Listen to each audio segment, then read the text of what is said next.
Everyone, welcome back to this channel. So in today's tutorial, we will be seeing how can you use a smart TV need cable. So here's a guide for your streaming internet TV and some alternatively. So everything is explained in this video. Stay tuned till the end.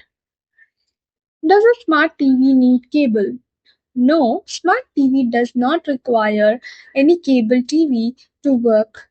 You can use it with an internet connection, an antenna, or other devices. Use Wi Fi for streaming. Connect the TV to your home Wi Fi. Open apps such as Netflix, YouTube, Prime Video, or Disney Plus. You don't need a cable TV subscription for these services. Use an antenna for local channels. Connect an indoor or outdoor antenna to the TV's antenna input. Run a channel scan to find available local channels. Many local channels can be watched for free.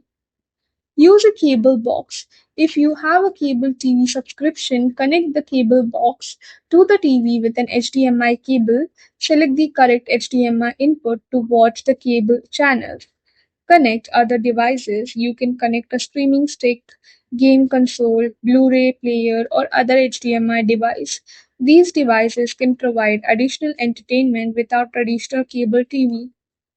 So that's it for the video. Thank you for watching. Don't forget to like, share, comment, and also do hit the subscribe button.